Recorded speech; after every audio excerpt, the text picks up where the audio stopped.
கோவையில் ஒரு கூட்டு பாலியல் வன்புணர்ச்சி சம்பவம் வந்து தமிழ்நாட்டையே நமக்கு அதிர்ச்சியை ஏற்படுத்தியிருக்கு.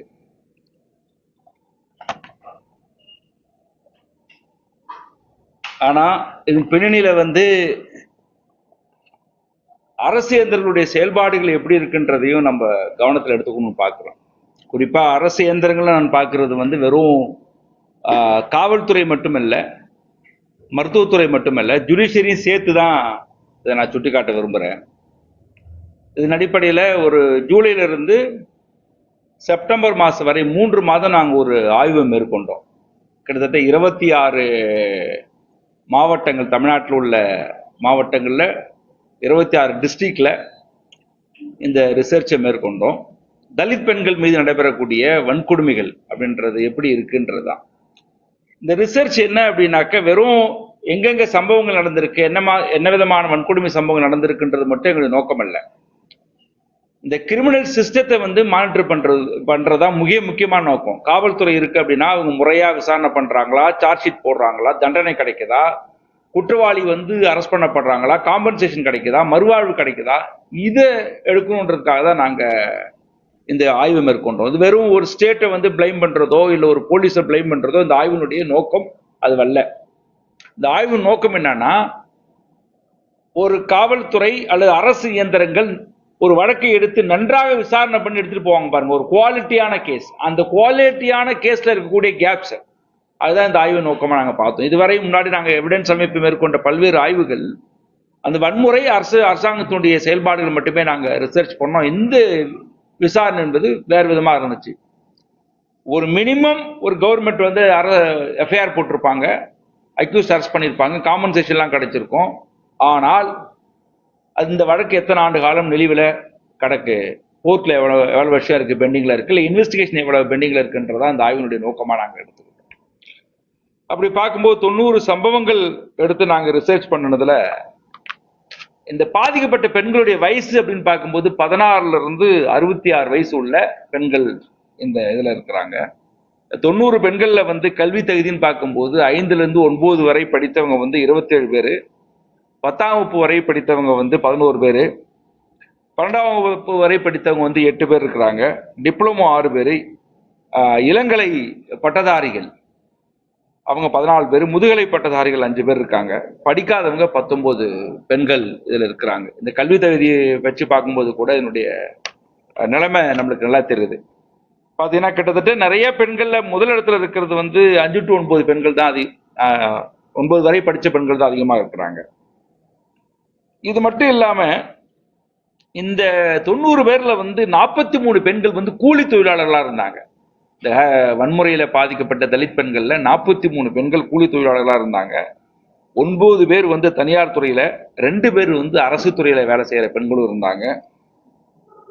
ஒருவர் வந்து அரசு உதவி பெறும் நிறுவனத்துல வந்து வேலை பார்க்குற பெண்களும் இருந்தாங்க. 35 பேர் வந்து பணி எதுவுமே செய்யல, அந்த அவங்க வேலை இல்லாமல் வீட்டுல வந்து ஹவுஸ் ஒய்ஃபாவோ இல்லாட்டினா வேலை இல்லாமல் இருக்கிற நிலைமை இருந்துச்சு.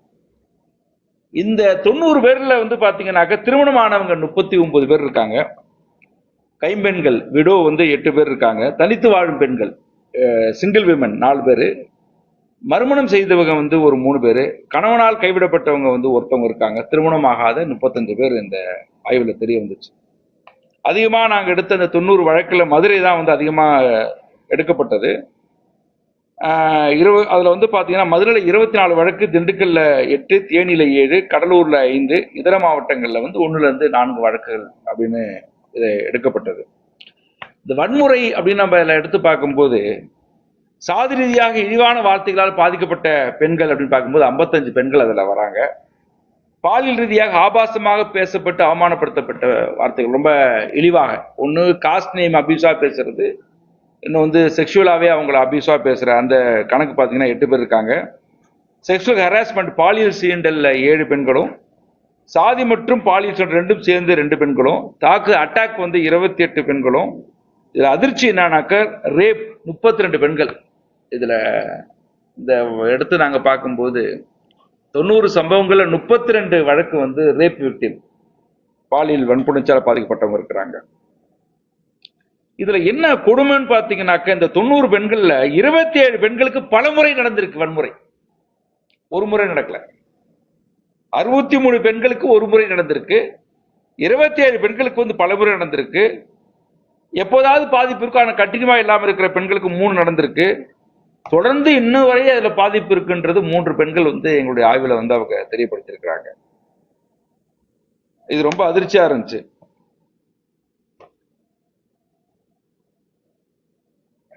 இதுல வந்து பாத்தீங்கன்னா சில சம்பவங்களை சொல்லியிருக்கோம். கூட்டு பாலியல் கேங் ரேப். இந்த கேங் ரேப்ல தஞ்சாவூர்ல எந்தமே பேரை மென்ஷன் பண்ணல. இதுல எல்லாமே இருக்கு. அவங்களுடைய பேர், எஃப்ஐஆர், சார்ஜ் ஷீட், இந்த 90 வழக்கினுடைய ஒட்டுமொத்த ஆவணங்களும் என் கையில இருக்கு. அதான் இந்த ஆய்வுடைய இது. வெறும் டேட்டா மட்டுமே இல்லை. 90 வழக்கினுடைய முதல் தகவல் அறிக்கை, 90 வழக்கினுடைய போலீசாருடைய விசாரணை அறிக்கைகள், சார்ஜ் ஷீட் இருந்துச்சுன்னா சார்ஜ் ஷீட், தீர்ப்புகள் இருந்துச்சுன்னா தீர்ப்புகள்.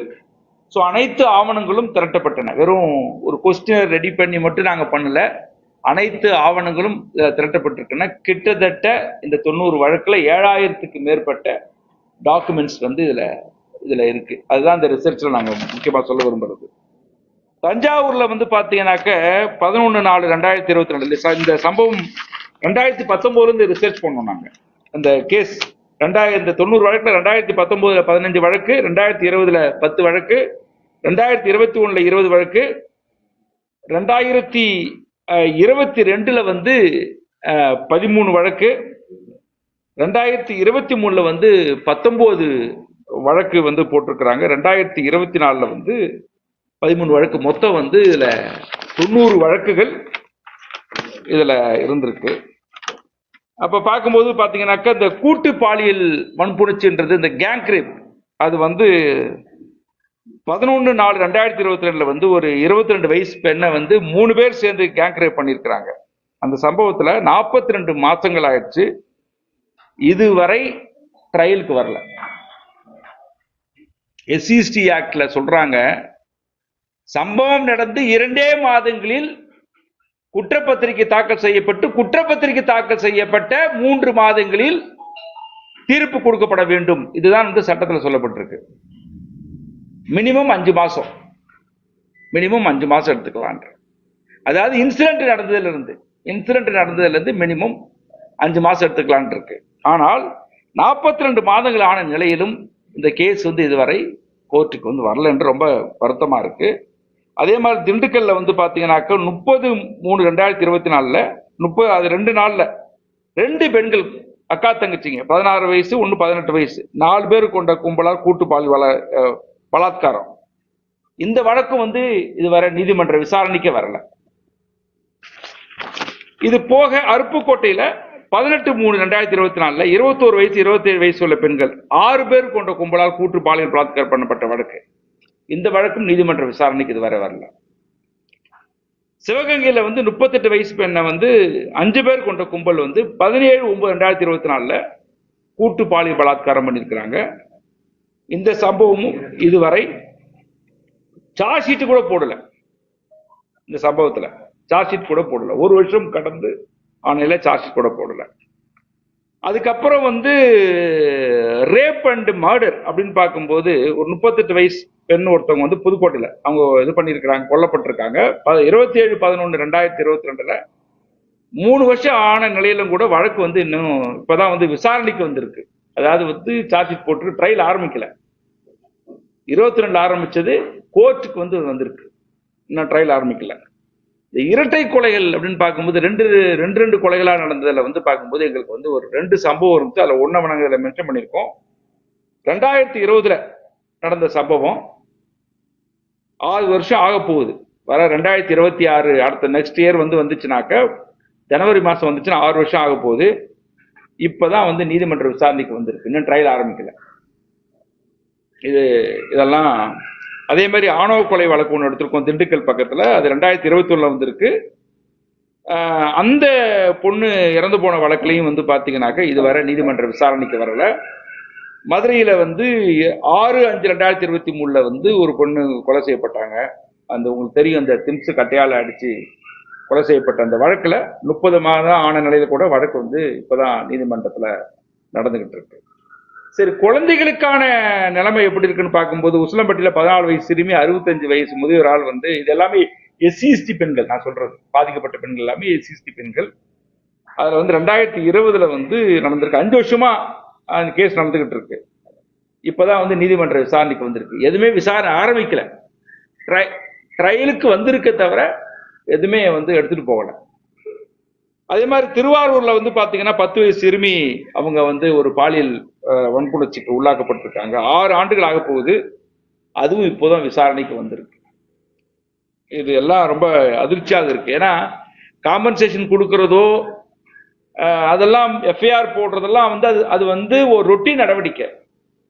ஒரு ஸ்டேட்டுடைய நடவடிக்கை என்பது குற்றவாளிகளுக்கு வந்து தண்டனை வாங்கி கொடுப்பதில் வந்து ரொம்ப அதிகமாக கவனம் எடுத்திருக்கணும். அந்த தண்டனை வந்து ஏன் கிடைக்கல என்பதற்கு இத்தனை ஆண்டு காலம், 5 ஆண்டு காலம், 4 ஆண்டு காலம், 6 ஆண்டு காலம் போயும் அது கேஸே ட்ரையலுக்கு வரலன்றது வந்து ரொம்ப வருத்தமாக இருக்குது. எல்லாமே விமன் கேசஸ்.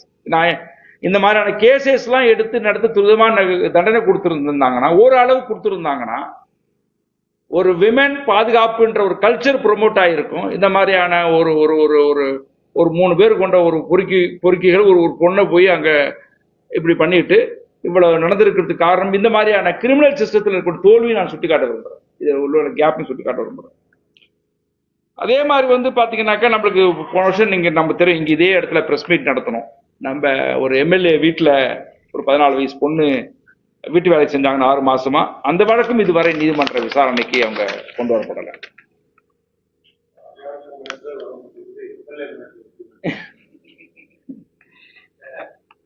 இது போக 28 வயசு ஒரு தலித் பொண்ணு, அவங்களும் பயங்கர ஹராஸ்மெண்ட்டுக்கு உள்ளாகி இருக்கிறாங்க.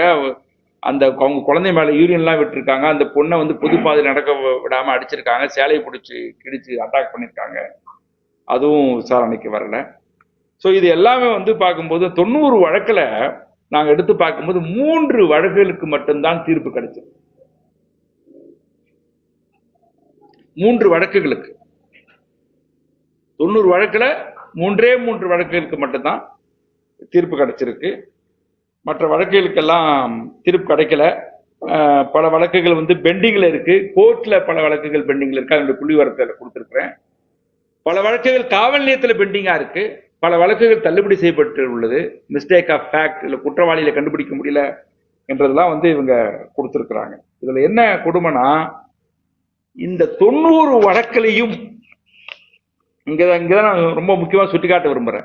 இந்த 90 வழக்கிலையும் இருக்கிற பெண்கள் முழுவதுமாக கவர்மெண்ட்டை நம்பி பெட்டிஷன் அனுப்பியிருக்கிறாங்க. அதுல வந்து பாத்தீங்கன்னாக்க 90 வழக்கிலையும் போலீஸ் ஸ்டேஷன்ல புகார் கொடுக்கப்பட்டிருக்கு. 85 வழக்குல டிஎஸ்பி புகார் கொடுத்திருக்காங்க. கலெக்டர்கிட்ட 90 வழக்கிலையும் புகார் கொடுத்திருக்காங்க. எஸ்பி அந்த அவங்கள்ட்ட வந்து 88 புகார் போயிருக்கு. 90 வழக்குல 88 புகார் போயிருக்கு. எஸ்ஹெச்ஆர்சில ஸ்டேட் ஹியூமன் ரைட்ஸ் கமிஷன்ல 89 வழக்கு புகார் போயிருக்கு. 90 வழக்குல தமிழ்நாடு பெண்கள் ஆணையத்திடம் வந்து 87 வழக்குக்கு அவங்க புகார் கொடுத்திருக்காங்க. எஸ்சிஎஸ்டி ஆணையத்திடம் 88 வழக்குக்கு புகார் கொடுத்திருக்காங்க. டிஜிபியிடம் 84 வழக்குகள் புகார் கொடுத்திருக்காங்க. சீஃப் செக்ரட்டரியிடம் 89 வழக்கு புகார் கொடுத்திருக்காங்க. ஆதிராவிட செக்ரட்டரி கிட்ட வந்து அவங்க 89 வழக்குக்கு புகார் கொடுத்திருக்காங்க. ஆல்மோஸ்ட் இதுல உள்ள பெண்கள் எல்லாரும் எல்லா நிறுவனங்களுக்கும் புகார் கொடுத்திருக்காங்க. அதான் இதுல பார்க்க வேண்டியது இருக்கு. ஆனாலும் இதுல எங்களுக்கு என்ன பெரிய இருக்குனாக்க, நம்ம ஏற்கனவே சொன்ன மாதிரி ரொம்பவும் அரசாங்கத்துடைய நடவடிக்கைகள்ல தண்டனை வாங்கி கொடுக்க வேண்டும் என்கிற முனைப்பு இல்லை. இந்த டிலே ஆகுது பாருங்க. இதுல என்ன எங்களுக்கு தெரிய வந்துச்சு அப்படின்னா, எவ்வளவு பேர் அதிருப்தியில் இருக்கிறாங்க அப்படின்னா, ஆல்மோஸ்ட் 95% விக்டிம் இந்த சிஸ்டத்தின் மீது அதிருப்தியில் இருக்கிறாங்க. 98% இந்த ஆய்வுல 98% சார்ஜ் ஷீட் வந்து டைமிங்ல பதிவு செய்யப்படல. எங்களுடைய ஆய்வுல தெரிய வந்திருக்கு 98%. நீங்க அந்த 2% கேட்கறீங்கல்ல, அதுலயா டைமிங்ல பண்ணாங்கன்னா அவங்க அட்லீஸ்ட் 1 வருஷத்துல பண்ணிருக்காங்க. நாங்க அந்த 1 வருஷம்ன்றதை அட்லீஸ்ட் கணக்கில் எடுத்துக்கிறோம். ஆனால் 5 மாதங்கள்ல 3 மாதங்கள்ல பண்ண வேண்டியது வந்து இவங்க இவ்வளவு பண்ணிருக்கிறாங்கன்றதை நாங்க இங்க சுட்டி காட்ட விரும்புறோம். அப்ப இந்த மெக்கானிசம் எப்படி இருக்கு, இந்த இவ்வளவு சம்பவங்கள்ல இந்த டைமிங்ல வந்து எவ்வளவு இருக்கு. இதுக்கு இடையில அவங்க என்ன சொல்றாங்க, எங்க ஆய்வுல வந்து தெரிய வந்த ஒரு பெரிய அதிர்ச்சிகரமான விவரம் என்னன்னா, 85% வந்துட்டு சம்பந்தப்பட்ட காவல்துறையினரும் குற்றவாளி தரப்பினரும் வழக்கை முடித்துக் கொள்ளலாம் என்று காம்ப்ரமைஸ் பண்றாங்க. இந்த காம்ப்ரமைஸ்க்கான காரணமே இந்த டிலே, அந்த அந்த அந்த அந்த வழக்கை எடுத்துட்டு போறதுதான். அது விரைவாக நம்ம குற்றவியல் சட்டத்தில் என்ன சொல்லப்பட்டிருக்கோ அதன் அடிப்படையில் எடுத்துட்டு போகல. இந்த காலதாமதத்தால் தான் நாங்க என்ன பண்றோம், கட்ட பஞ்சாயத்து பண்ணி வழக்க முடியுங்க அப்படின்றாங்க. இப்ப இந்த கேப்ஸ் எல்லாம் இருக்கு பாருங்க. இதுல நாங்க எல்லா சாதியுமே இருக்கு. எந்தெந்த ஆதிக்க சாதிக்காரன் இதுல வந்து வன்முறை பண்ணானு எல்லா ஜாதி விவரத்தையும் நாங்க கணக்குல ஆய்வுல இருக்கு. அதே மாதிரி வந்துட்டு பொலிட்டிக்கல் இன்ஃப்ளூயன்ஸ் இருக்கு. பொலிட்டிக்கல் இன்ஃப்ளூயன்ஸ் தப்பா நினைச்சுக்க, அங்க இருக்கக்கூடிய வெறும் ஆளுங்கட்சி மட்டும் சொல்ல வரல. அந்த இதுல எந்த கட்சிக்காரன் வந்து டாமினேட் பண்றானோ காஸ்ட், அவன் வந்து உள்ள புகுந்துக்கிட்டு இதுல உள்ள புகுந்து குறுக்கீடு பண்ற முறையும் இருக்குன்றாங்க. இது போக விசாரணை பண்ற அதிகாரிகளே வந்து பணம் வாங்கி கொடுத்துடுறோம், கொஞ்சம் காம்ப்ரமைஸா போங்க என்றதெல்லாம் இதுல இருக்கு. நம்ம என்ன பண்றோம், ஒரு இன்சிடென்ட் நடக்கும்போது ரியாக்ட் பண்றோமே தவிர உடனடியா ஒரு பொண்ணு ரேப் பண்ணப்பட்டாங்க, இவங்க தமிழ்நாடு எல்லாம் இப்படி இருக்கு, நம்ம அந்த ஒரு 3 நாள் அது வந்து போகுதே தவிர தண்டனை வாங்கி கொடுக்குறோமா அப்படின்னு பார்க்கும்போது தோத்து போய் கிடக்குறோம். அதுவும் ரேப் கேஸ்ல எங்களுடைய ஆய்வுல 3% தான் தண்டனை கிடைக்குது. மற்ற ஹராஸ்மெண்ட்ல வந்து பார்க்கும்போது பாத்தீங்கன்னா அதுவும் வந்து 3 to 4% தண்டனை கிடைக்குது. அப்ப இது யாருடைய பொறுப்பு இருக்கு? அப்ப என்ன சொல்றாங்க, இது வெறும் நீதிமன்றம் மட்டும் பொறுப்பேற்றுக்க முடியுமா அப்படின்னாக்க, நீதிமன்றம் ட்ரையல் எடுத்து இவங்க ஒரு கேஸை கொடுப்பாங்க, அங்க ட்ரையல் எடுத்துட்டு போறது அது வேற கட்டம். இந்த கேஸ் அங்கிருந்து போறதுக்கே 4-5 வருஷம் ஆகுது. ஒரு இடத்துக்கு இங்க நீதிமன்றம் போய் அங்க டிலே ஆகுதுன்னும் போது அதுக்கான காரணம் வந்து ரெண்டுமே இருக்கும். ஜுடிஷியரியும் காரணமா இருக்கும், ஸ்டேட்டுடைய அபிஷியல் காரணமா இருப்பாங்க. ஆனால் அங்க ஜுடிஷியரி வரை எடுத்துட்டு போறதுக்கு இவங்க மட்டும் தான் காரணமா இருக்க முடியும், ஸ்டேட் மெக்கானிசம் தான் காரணமா இருக்க முடியும். அது ஏன் வந்து இருக்குன்றத வந்து பண்ண முடியல, அது ரொம்ப டிலேவா இருக்கு. அதனாலதான் வந்து இத்தகைய குறைந்தபட்சம் இவங்களை எல்லாமே கைது பண்ண விட்டதன் விளைவுதான் இந்த போக்குகள் இருக்கு. ரெண்டாவது வந்து விக்டிம் பிளேமிங் ரொம்ப அதிகமா இருக்குது. பாதிக்கப்பட்ட மக்களையே குறை சொல்றது. தமிழ்நாட்டில் அது பாதிக்கப்பட்ட மக்களை விமர்சித்து குறை சொல்லி எழுதுகிற ஆட்களை எல்லாமே அவர்களையும் இந்த குற்றவாளிக்கு உடந்தை என்று சார்ஜ் ஷீட்ல அவங்களை ஃபைல் பண்ணணும். இல்லாட்டினா அது வந்து அது தனி வழக்கெல்லாம் கிடையாது. அவன் ஏதோ ஒரு விதங்கள்ல அது கேம்பெயின் பண்றான், ஒரு ஆதரவு சக்தி திரட்டுறாங்கன்றதான் பார்க்கணும். அது நாங்கள் முக்கிய பரிந்துரையா வைக்க விரும்புறோம். அது வந்து அது செய்யறது இல்லை. அவர் அந்த அதிகாரி கெஞ்சிக்கிட்டு இருக்கிறாரு. போலீஸ்கார் வந்து என்ன சொல்றாரு, கெஞ்சுறாரு, வந்து பாதிக்கப்பட்ட யாரும் குறை சொல்லாதீங்க, ஏன் வந்து கேஸை ஃபைல் பண்ணலன்னு கேட்கிறேன். அப்படி எவனா பேசினானா மேல கேஸ் ஃபைல் பண்ணி அரெஸ்ட் பண்ணுங்க, போடுங்க. இப்போ ஒரு பொண்ணுடைய அடையாளம் வெளியில தெரியுது. நம்ம இப்ப இதுவரை எடுத்த ஆய்வுல எல்லாரோட பேர் பட்டியல் என்கிட்ட எல்லாமே இருக்கு. இருந்தாலும் நம்ம எதுவுமே இந்த அறிக்கையில சொல்லப்படலை, ஒரு எந்த பேருமே சொல்லப்படலை. கிராமத்தை கூட நாங்க சொல்லல, அந்த தஞ்சாவூருக்கு அருகாமைன்றதை கூட நான் மென்ஷன் பண்றோமே தவிர இந்த கிராமம் இந்த போலீஸ் ஸ்டேஷன் கூட சொல்லல. ஏன்னா கிரைம் நம்பர் கூட நாங்க சொல்லல. இதுல எல்லாமே இருக்கு, சார்ஜ் ஷீட்ல எல்லாமே டாக்குமெண்ட் இருக்கு. அது ஏன்னா எல்லாமே விமன் கேஸா இருக்கிறதுனால நம்ம வந்து ரொம்ப ஜாக்கிரதையா பேசுறோம். ஸ்டேட் என்ன பண்ணுதுன்னா அவங்களை வந்து சுதந்திரமா இருக்கப்படுறாங்க, இதை பார்க்கணுன்றது ஒண்ணு. 2, SC/ST வழக்கிலையும் தண்டனை சதவீதம் குறைவா இருக்கு. இப்ப முதலமைச்சர் தலைமையில ஒரு கமிட்டி இருக்கு. அந்த கமிட்டி வந்து 6 மாசத்துக்கு ஒரு முறை கூடி இந்த சிஸ்டத்தெல்லாம் மானிட்டர் பண்ணணுன்றதை நான் பல முறை இதே பத்திரிகா சந்திப்புல கூட்டியிருக்கிறேன், நம்ம பேசியிருக்கோம். இதெல்லாம் ஒரு பரிந்துரையாக வச்சிருக்கிறோம். அட்லீஸ்ட் மினிமம் இப்ப தமிழ்நாட்டில் SC/ST வழக்கு 7500 வழக்கு பெண்டிங்ல கிடக்கு. அதுல 750 மதுரை. தமிழகத்தில் நடைபெறக்கூடிய வன்கொடுமை வழக்குகள்ல மொத்த வழக்குல 10 விழுக்காடு மதுரையில மட்டுமே கோர்ட்ல பெண்டிங்ல இருக்கு, மதுரை மாவட்டம். இப்ப இந்த பெண்டிங் வழக்கை எப்படி துரிதப்படுத்துவது என்பதை நான் மாண்புமிகு தமிழ்நாடு முதலமைச்சர் அவர்களிடம் அந்த குழுல வந்து இதை குறித்து விவாதம் பெரிதாக செய்யப்படவில்லை, தயவு செய்து செய்யுங்கள் என்று பரிந்துரை வைக்கின்றோம். நம்முடைய இலக்கு மினிமம் ஒரு 50% குற்றவாளிக்கா தண்டனை வாங்கி கொடுக்கணும் என்கிற ஒரு டார்கெட்டை பிக்ஸ் பண்ணுங்க. இது எங்களுடைய முக்கியமான டிமாண்டா வைக்கிறோம். ரெண்டாவது, காம்பன்சேஷன் பெரிதாக இல்லை. ஒரு விக்டிமுக்கான சர்வைவர் அண்ட் விக்டிம் ரைட்ஸ் இங்க பெருசா பார்க்கப்படல. அவங்க ரீஹாபிலிட்டேஷன் சம்பந்தமான பாலிசி தமிழ்நாட்டில் இல்ல. ஒரு ரேப் விக்டிம் இருக்கிறாங்க அப்படின்னா குவாலிட்டியா அந்த பெண்ணை வந்து அக்யூஸ்டையும் வந்து மெடிக்கல் எக்ஸாமினேஷன் பண்ணணும். அதான் வந்து இன்டர்நேஷனல் லெவலில் இருக்கக்கூடிய மெக்கானிசம் சொல்லப்படுது. இங்க பெண்களை பாதிக்கப்பட்ட பெண்ணை மட்டுமே மெடிக்கல் எக்ஸாமினேஷன் பண்றோம், பாதிப்பு ஏற்படுத்துறோம் வந்து பண்றது கிடையாது. அதுக்கான ஒரு முறையான கொள்கை இங்க உருவாக்கப்படல. அதுக்கான தேவை இப்ப தேவை நான் சொல்ல வர்றேன். இது போக காம்பன்சேஷன் ரொம்ப குறைவு. ரேப் அண்ட் மர்டர் செய்யப்பட்ட குடும்பத்துக்கு மினிமம் 25 lakhs காம்பன்சேஷன் கொடுக்கணும், வேலை கொடுக்கணும், கல்வி கொடுக்கணும். குழந்தைகளுக்கு நிறைய நாங்க பார்க்கிற கேசஸ் இந்த ரிசர்ச்சை தாண்டி போக்சோல இருக்கக்கூடிய குழந்தைகளுக்கான கல்வியை அரசாங்கம் ஏத்துக்கணும். இந்த குவாலிட்டி எஜுகேஷன் ரொம்ப ரொம்ப இம்பார்ட்டன்ட். அதுவும் வந்து இங்க பெரிய ஒரு டிராபேக்கா இருக்கு. இது மட்டும் இல்லாம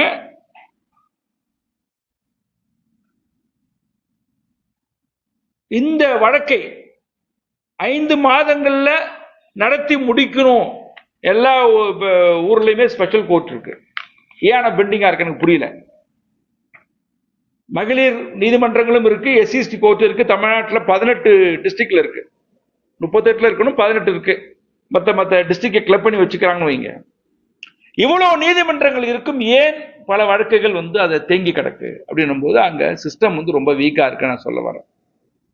நான் மறுபடியும் சொல்றது, தமிழகத்தில் 40 விழுக்காடு வன்கொடுமை வழக்கு சம்பவங்கள் அதிகரிச்சிருக்கு கடந்த 3 ஆண்டுகளில். அது அதிகரிப்புக்கு தகுந்த மாதிரியான சிஸ்டம் வந்து வேகமாக இல்லை என்பதையும் நாங்க வருத்தத்தோடு பதிவு பண்றோம்.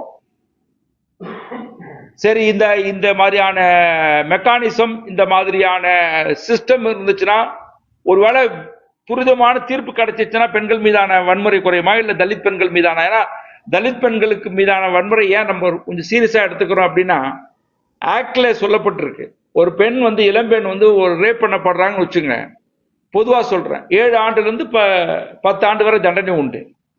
அதுவே ஒரு எஸ்சிஎஸ்டி பெண் ரேப் பண்ணப்பட்ட ஆயுள் தண்டனை சட்டத்துல.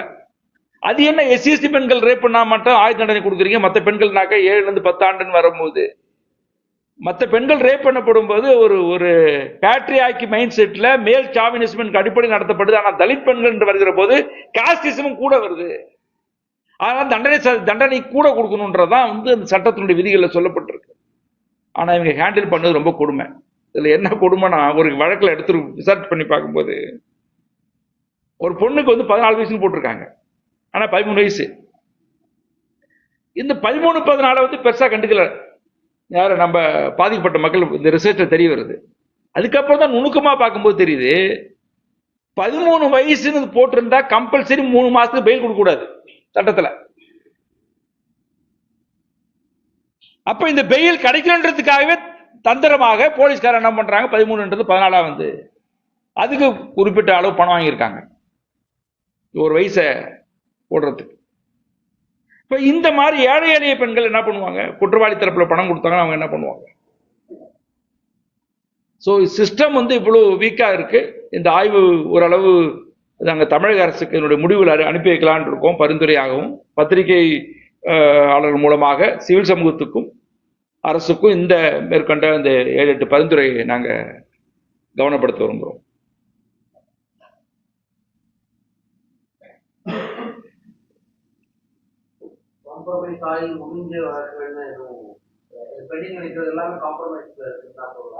இல்ல, பொதுவாகவே நாங்க எடுக்கின்ற இங்க ஒரு 3500 ஃபைல் வச்சிருக்கோம். எல்லா இடத்துலயும் ஃபைல்ஸ் இருக்கும், நிறைய இருக்கு, எல்லாமே கேஸ் ஃபைல்.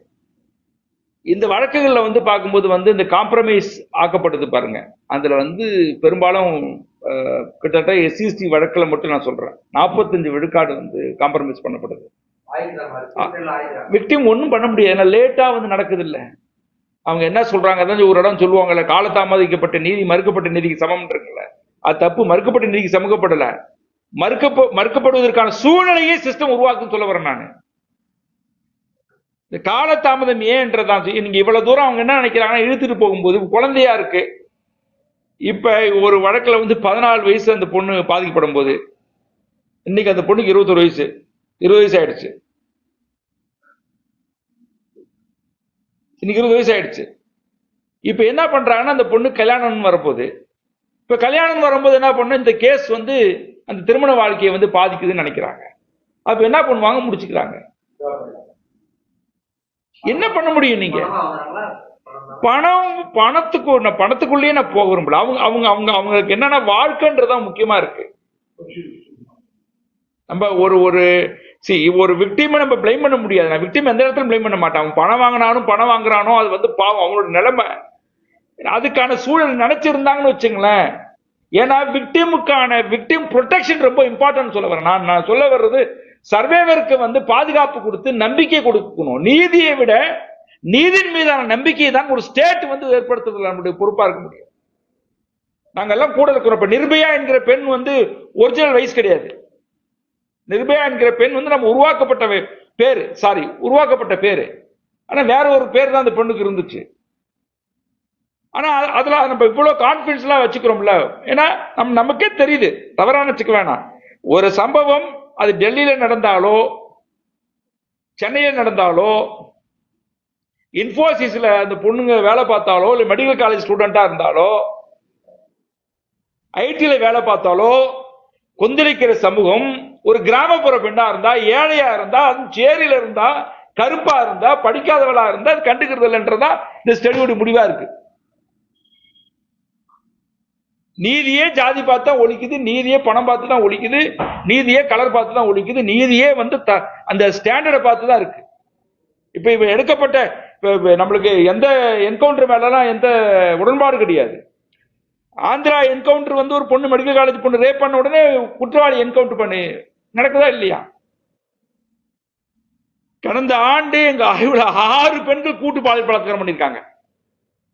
அந்த சம்பவம் வெளியிலே வரல. எஃப்ஐஆர் இருக்கு, உங்களுக்கு தரேன், முடிஞ்சவனே தரேன். அந்த பெண்களுடைய எஃப்ஐஆர் சார்ஜ் ஷீட் கேமரா இல்லாம நீங்க பாருங்க. எல்லாம் கூட்டு பாலியல் பலாத்காரம். ஒண்ணு வெளியில வரலன்ற.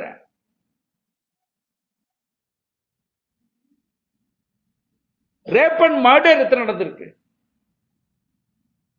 இப்ப நம்ம பேசுறோம் இல்லையா, இன்னைக்கு கோயம்புத்தூர் பேசுறோம். நான் 2 பெண்களும் ஒன்னாதான் பாக்குறேன். அது வந்து அது எனக்கு வந்து நிர்பயாவும் ஒண்ணுதான். இங்க நம்ம ஊர்ல வந்து புனிதா வந்து ஒரு எம்பிசி பொண்ணு. ஈவன் நான் அந்த பொண்ணு ஒரு எம்பிசி தலித் பொண்ணு கூட கிடையாது. தூத்துக்குடியில பிலாங்ஸ் டு நாடார் கம்யூனிட்டி பொண்ணு. அந்த பொண்ணு கேங் ரேப் பண்ணி கொல்லப்பட்டாங்க. அந்த சம்பவம் வெளியில பேசப்படல. ஏன்னா அவ ஏழையா இருக்கா, கிராமமா இருக்கா.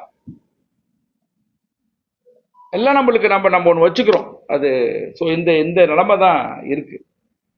அப்ப இது எதுவுமே பெருசா வாத்துக்கு ஏற்படுத்தப்படலன்றதான். காம்ப்ரமைஸ் நம்ம அப்படி எடுத்துக்க வேண்டியதில்லை. காம்ப்ரமைஸ்னா நீங்க டிலே பண்றதா நடக்குது காம்ப்ரமைஸ். நீங்க நினைச்சீங்கன்னா நாங்க கூட இருக்கிறோங்க. இந்த எஜுகேஷனை நாங்க ஏன் சொல்றோம்னாக்க அவங்களுக்கான எம்ப்ளாய்மெண்ட்டோ காம்பன்சேஷனோ எதுக்கு நாங்க கொடுக்கணும்ன்றது கூட வெறும் பணத்துக்காக மட்டுமே இல்லை. வழக்கை நடத்துவதற்கு குறைந்தபட்சமாக அவங்களுக்கு ஒரு நம்பிக்கை ஏற்படும், ஒரு சப்போர்ட் கிடைக்கும். பினான்சியல் என்றது எக்கனாமிக் ஜஸ்டிஸா நான் பார்க்கிறேன். வெறும் குடும்பம் நடத்துறதுக்கு, ஜீவனம் நடத்துறதுக்கு இல்ல. அவ ஜஸ்டிஸுக்கு இந்த பணம், இந்த நிவாரணம் ஒரு கருவியாக இருக்கும், உறுதியா நிக்கிறதுக்குன்றதான் பார்க்கிறோம்.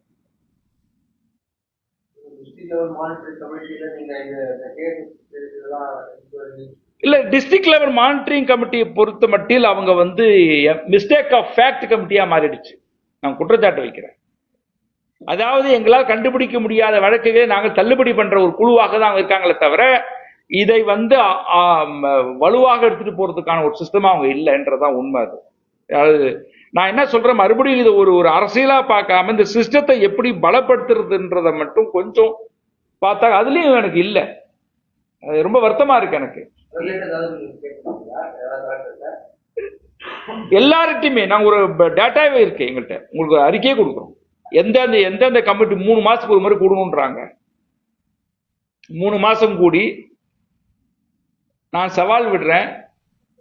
தமிழ்நாட்டோட 38 மாவட்டத்தினுடைய SCST கமிஷனுடைய district level vigilance monitoring committee மீட்டிங்ல எல்லா கமிட்டியிலும் தலைவர் வந்து கலெக்டர். நான் நேரடியா உட்கார்ந்து அந்த முழுவதுமாக இருந்தேன்னு சொல்லி ஒரு கலெக்டரை சொல்லுங்க. பேர் இருக்கும். ஆயுதோட செக்ரட்டரி வந்து உட்கார்ந்து இருப்பாரு. ஆதிதிராவிடர் அலுவலர், மாவட்ட அலுவலர், அவரும் ஒன் ஆஃப் த மெம்பர். அந்த 25 பேர் அவரும் ஒன் ஆஃப் த மெம்பர். அங்க இருக்கக்கூடிய டிஎஸ்பி கொஞ்சம் பேர் உட்காருவாங்க. அவங்க வந்து உட்காருவாங்களே தவிர அவங்க தலைமையில நடந்திருக்கான். நான் இப்ப அண்மையில ஒரு நடந்துச்சு, ஒரு கூட்டம் நடந்துச்சு மதுரையில. நான் அப்பயும் சொன்னேன், என்ன கூப்பிடாதீங்க. அதுக்கு முன்னாடி இருந்த நம்ம மாவட்ட ஆட்சியர் சங்கீதா இருந்தாங்களே, அவங்க பேர் நான் கூப்பிடாதீங்க. இல்ல நான் கூப்பிட்டா அவங்க வரமாட்டாங்க கலெக்டர் அப்படி சொல்லி தான் சொன்னேன். நான் இல்லை கூப்பிட வாங்க அப்படின்னாங்க. அவங்க எல்லாரும் உட்கார்ந்தவங்க 8 மாவட்டத்தினுடைய மெம்பர்ஸ். அவங்கள்ட்ட நான் கேட்ட ஒரே கேள்வி, இதுவரை நீங்கள் வன்கொடுமையில பாதிக்கப்பட்ட விக்டிமை நேரா பார்த்திருக்கீங்கன்னா ஒருத்தன் கூட நான் பார்த்திருக்கேன்னு சொல்லல. எப்படி கமிட்டி மெம்பரா இருப்பாங்க? நான் பகிரமா கொடுத்தாட்டு வைக்கிறேன். அப்ப நான் கேட்டேன், கலெக்டர் வந்து உட்கார்ந்து மீட்டிங்ல வந்து இருந்து அந்த மீட்டிங்கை வந்து எடுத்திருக்காங்களா, கலெக்டர் கூட இருந்து கூட்டத்தை நடத்துறாங்களான்னு கேட்டா யாருமே இல்லைன்றாங்க. எனக்கு தெரியாது, அங்க ஒரு ஆபீஸ் எல்லாத்தையும் நோட்ஸ் போட்டு இருந்திருக்காரு, எனக்கு தெரியல. அதுக்கு பிறகுதான் போய் நம்மளுக்கு கம்ப்ளைண்ட் பண்ணிருக்காங்க. இந்த மாதிரி ஒரு கவர்மெண்ட்டை கிரிட்டிசைஸ் பண்ணல, சிஸ்டத்தை கிரிட்டிசைஸ் பண்ணா கவர்மெண்ட்டை கிரிட்டிசைஸ் பண்ண என்ன எனக்கு புரியல. எனக்கு தொடர்ந்து வந்து அந்த மாதிரி ஒரு நல்ல ரிசர்ச் எல்லாம் பாதிக்கப்பட்டவரும் உங்களை வந்து அணுகுறாங்க. நீங்க அதுக்கான போலீஸ் ஸ்டேஷனாக இருக்கட்டும், ரிப்போர்ட்டாக இருக்கட்டும், அது நல்லா அணுகுமுறை நீங்க லீகலா என்னெல்லாம் உண்டோ லா அப்ரைடிங்காக நடத்துறாங்க. பட் ஒரு அரசுக்கு இல்லை அரசு அதிகாரிகளுக்கு இல்லை காவல்துறையினருக்கு ஒரு தொடர்ந்து ஒரு குற்றச்சாட்டு இல்லை ஒரு பிளேம் கேம் அப்படிங்கிறத விட ஏதாவது ஒரு மாவட்டம் அந்த மாதிரி நீங்க எடுத்துக்கிட்டு நீங்க இருக்கீங்க மதுரையில ஹெட் குவார்டர்ஸ் மாதிரி இருக்கீங்க, இங்க எடுத்துட்டு நீங்க ஒரு 100 நாள் திட்டத்துல என்னெல்லாம் நம்மளால செய்ய முடியும் பத்திரிகைக்காரங்க இருக்காங்க, ஏதாவது ஒரு மாவட்டத்தையாவது நீங்க வந்து ஒரு மாடலா இத்தனை வழக்குகளை வந்து 3% தான் அப்படிங்கிறீங்க. 3 பேர்னாக்கா ஒரு 1.5% வருது. அதை ஏதாவது ஒரு 10% 100 நாளுக்குள்ள பண்ண முடியுமா அப்படிங்கிற மாதிரி ஒரு பாசிட்டிவான ஒரு இதோட 2-3 ஒரு 7 எஃபர்ட் எடுத்தோம் சார். அதாவது கவர்மெண்ட் வந்து நமக்கு சிஎம்லாம் வந்து பாலிடிக்ஸ் பேசுறது இல்லை. பட் அவங்க வந்து இந்த குழு அமைப்பதுல இருந்து இந்த மாதிரி இல்லை. பட் இப்ப இருக்கிற அரசாங்கம் வந்து அந்த கமிட்டிக்கான உறுப்பினர்களெல்லாம் கூப்பிட்டு கலந்து ஆலோசித்து என்னன்னு பார்த்தாங்க. நீங்க வந்து ஒரு என்ஜிஓ இருக்கும்போது உங்களுக்கு இன்னும் நீங்க ஸ்பெஷலைஸ்டு ஒரு பாடி. அப்போ இந்த மாதிரி இப்போ ஒரு மதுரையோ இல்லை ஒரு திருநெல்வேலியோ அந்த மாதிரி ஒரு மாவட்டத்தை எடுத்து அதுல வந்து நாம வந்து ஒரு பரிந்துரைகள் எந்த அளவுக்கு செய்யப்பட்டுள்ளது அப்படிங்கிற மாதிரி ஏன் பண்ணக்கூடாது? அது நீங்க பீரியாடிக்கா சொன்னீங்கன்னா பத்திரிகைக்காரங்க கூட வந்து கண்டிப்பா சார். நான் அதுக்கான முயற்சிகள் வந்து உதாரணத்துக்கு வந்து அவங்க ஒரு புக்கு ஒன்று ரிலீஸ் பண்ணியிருந்தாங்க கவர்மெண்ட்ல இருந்து. அந்த புக்கை படிக்கும்போது சட்டத்தினுடைய வழிகாட்டல் சட்டத்தை என்ன பண்ணிட்டாங்கன்னா புக்கு பிரிண்ட் ஆயிடுச்சு. இங்கே ஓப்பனாகவே சொல்றேன், புக்கு பிரிண்ட் ஆயிடுச்சு. சட்டத்தின் பேர் என்ன போட்டிருந்தாங்கனாக்கா ஆதிதிராவிடர் பழங்குடியினர் வன்கொடுமை சட்டம் போட்டிருந்தாங்க. அப்படி போடக்கூடாது. அப்ப இங்கிலீஷ்ல மொழிபெயர்ப்பு பண்ணும்போது AD/ST வன்கொடுமை சட்டம் மாறிடும். அது ஆதிதிராவிடன்றது நீங்க பட்டியல் சாயம் தான் போடணும் சட்டத்துல, லீகல் டேர்ம்ஸ் அது. ரெண்டாவது அதுல இன்வெஸ்டிகேஷன் ஆபீசர் இன்ஸ்பெக்டர்னு போட்டிருந்தாங்க, டிஎஸ்பி. இந்த மாதிரி நிறைய அதுல ஒரு 52 ஐட்டம் வந்து ஒரு கார்ல வந்துட்டு இருக்கும்போது இப்ப அந்த புக்கை படிச்சு ஒரு 52 ஐட்டம் இருக்குன்னு சொல்லி எழுதிட்டேன். உடனே மறுநாள் அவங்க பேசினாங்க தலைமைச் செயலகத்துல இருந்து, எங்களுக்கு இந்த 52 ஐட்டத்தையும் எங்களுக்கு என்னென்னலாம் இருக்குன்னு சொல்லுங்க. உடனே சொல்லிட்டேன் நான்.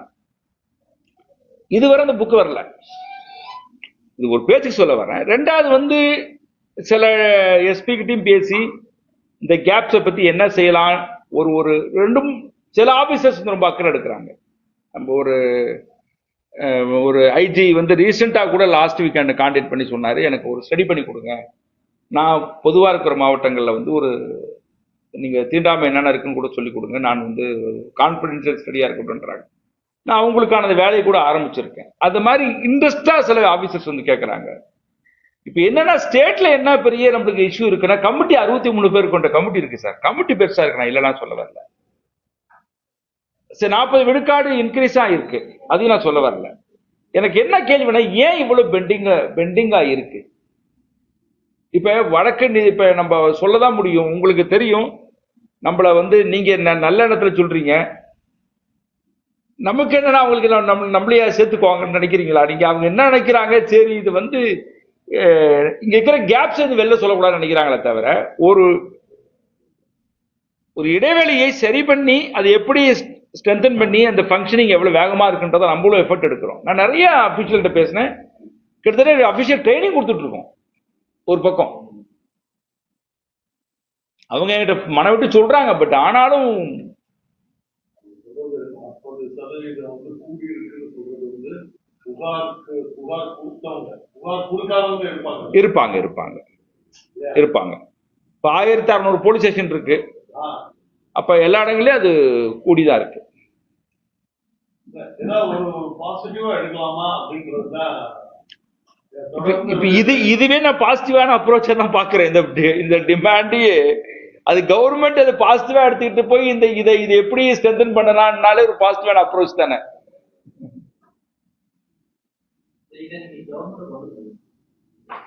இல்ல சார், இனிமேல் தான் கொண்டு போறோம். இந்த அனைத்து பரிந்துரைகளையுமே எடுத்து அவங்களுக்கு டீட்டெயிலான பேரே கொடுக்கலாம்னு தான் நினைக்கிறோம்.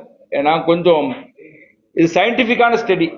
அவங்க பேர் இருக்கு, ஏஜ் இருக்கு, அட்ரஸ் இருக்கு, காஸ்ட் நேம் இருக்கு, என்ன ஊருன்னு இருக்கு, கிரைம் நம்பர் இருக்கு. ஸோ என்ன செய்யறாங்கன்றத நம்ம பார்க்கலாம். நான் கொடுப்போம், கண்டிப்பா கொடுப்போம்.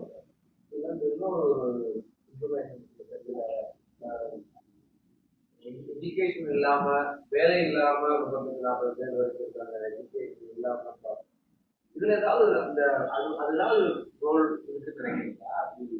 படிக்காத பெண்களுக்கு அப்படி டிஸ்கிரிமினேட் பண்ணப்படுறது அது இல்ல, அது ஒரு பெண்களுடைய இந்த நிலையை தான் நான் பார்க்குறேன். அதில் இந்த விக்டீமில் வந்து 5 to 9 வரை படித்த பெண்கள் நிறையா இருக்கிறாங்க.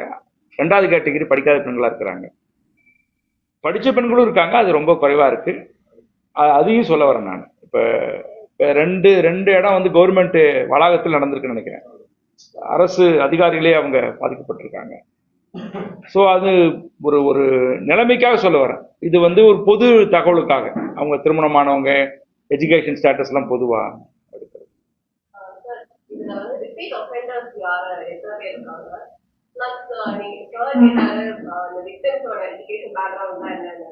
அதே மாதிரி இப்போ அந்த அசால்ட் பண்ணவங்களோட எஜுகேஷன் பேக்ரவுண்ட், அவங்க வந்து எஜுகேட்டடா இல்லையா, அதோட பர்சன்டேஜ் கூட அது இந்த உள்ள சேர்த்திருக்கேன் மேடம். உள்ள இருக்கு. வந்து நம்ம விக்டிம்ஸோட இதுதான் நம்ம வந்து பார்க்கணும். வந்து தே ஆர் எஜுகேட்டட், அவங்களோட பேக்ரவுண்ட் என்ன, குற்றம் கூட.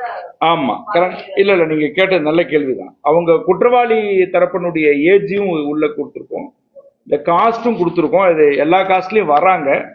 ஸோ அதனால காஸ்ட் டைம் மட்டும் இதில் மென்ஷன் பண்ணலையே தவிர, அவங்க அந்த ஏரியா எந்த இன்சிடென்ட் எங்க நடந்திருக்குன்னு இருக்கும், காஸ்ட் இந்த குடியிருப்பில் நடந்திருக்கா, அந்த புள்ளி வரும் உள்ள இருக்கு, இந்த டேட்டால இருக்கு. அதுவும் இருக்கு.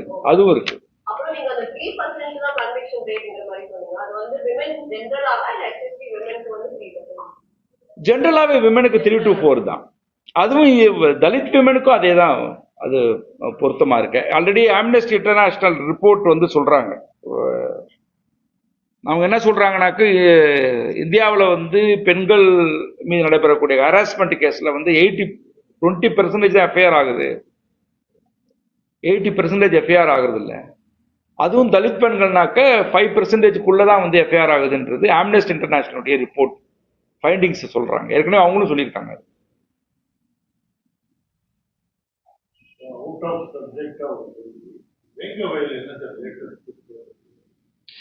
அதுவும் கிட்டத்தட்ட நீங்க இப்ப ஒரு வார்த்தை சொன்னீங்க, கம்ப்ளைண்ட்டை வந்து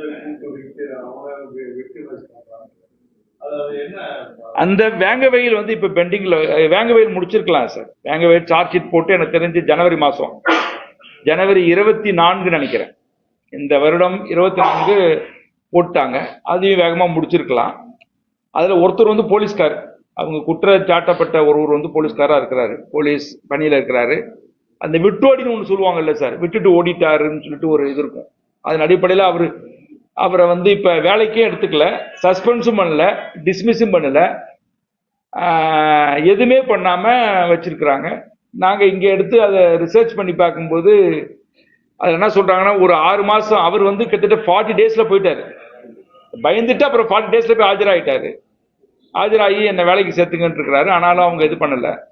இப்போ திருப்பி ஹைகோர்ட்டுக்கு அந்த ஒரு கேஸை மட்டும் இப்போ ஹைகோர்ட்டுக்கு போகுது, மறுபடியும் எடுத்துட்டு போறோம்.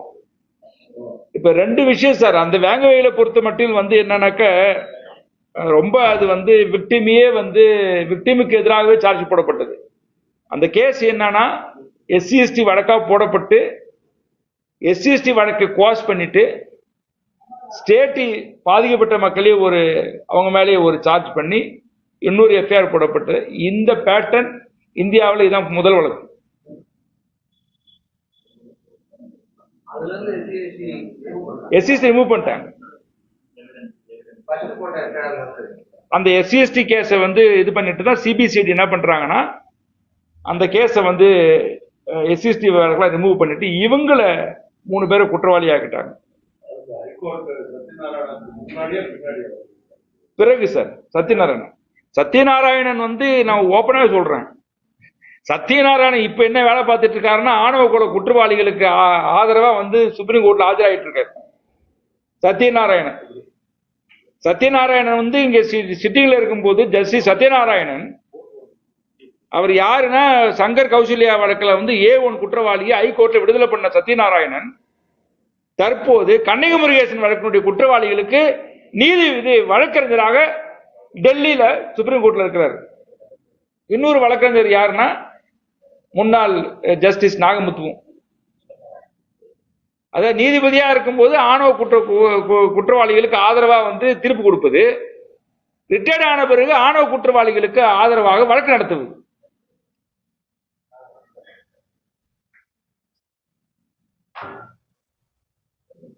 சரி.